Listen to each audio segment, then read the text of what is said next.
Hello everybody, welcome to ESOL listening class. So let's begin. Well, today we're listening to how we structure our sentences. So I'll be telling you about two expressions we use with a verb and have to add ing, and the verb and preposition when you're using a second verb. We're going to use the Christmas treasure hunt. So the story begins that Ariel lived in the castle. She thought about buying everybody a present. Let's have a look at that sentence structure. Thought about buying everybody. Verb, preposition, object.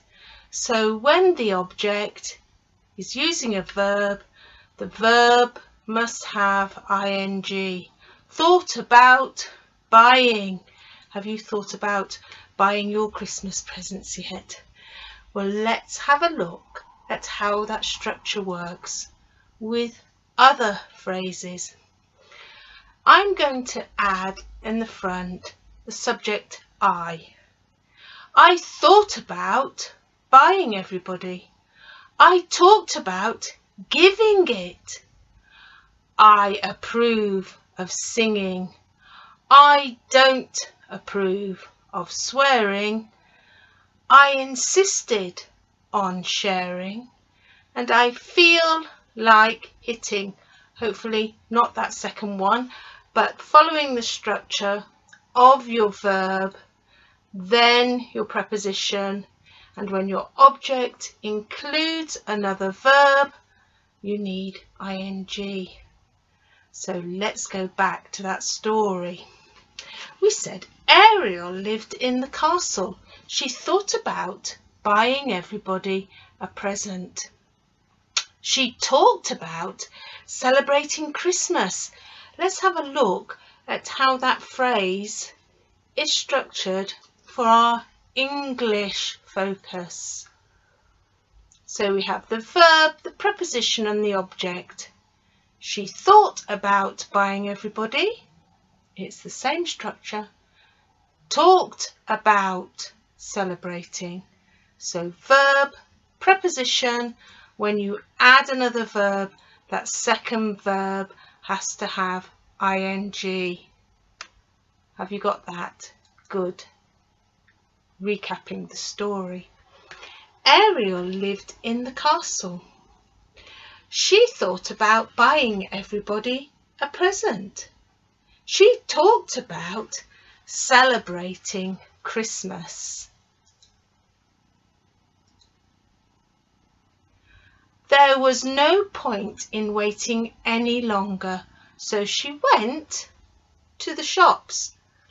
So that phrase, no point, it means no reason to do something.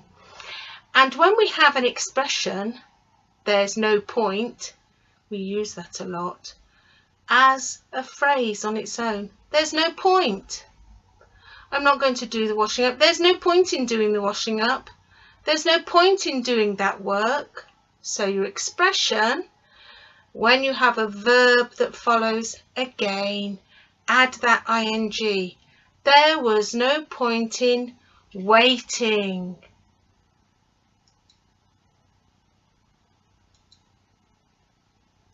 She had no trouble finding gifts in the shop. Did you hear that structure again?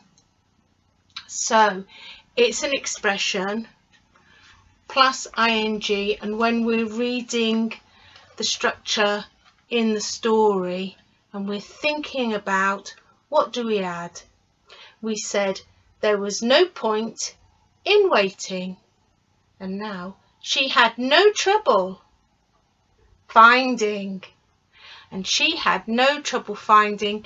She had no trouble is a phrase that we use all the time. How was it? Oh, I had no trouble getting it done.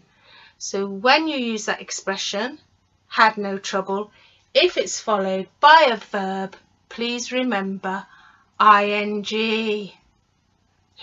recapping the story. Ariel lived in the castle. She thought about buying everybody a present. She talked about celebrating Christmas, and can you see her there with the Christmas tree? Yes, she had no trouble finding gifts in the shop, and everyone congratulated Ariel on getting the presents. So now it's changed. Did you see that change? We've got the verb in front of the object and then the preposition. So the verb congratulated, object Ariel, preposition on. And can you see that second verb? It's got ing, getting. So let's look at that English structure. The verb added to the object, added to the preposition, added to another verb means you need ing for your second verb. So it could be I, we, she, he congratulated Ariel on getting. So remember that structure, because we looked at expressions you could use and add ing, and the structure of verb, object, preposition and add ing to that verb. So let's recap.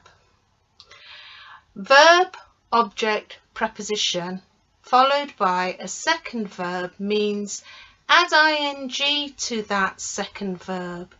Congratulated Ariel on getting, not on get, on getting. And expressions, add ing to the end of the verb when you add them to an expression. So the expression thought about, the expression looking forward to. The first verb, buy, has to have ing. Thought about buying. And the second verb, see, has to have ing also. Looking forward to seeing.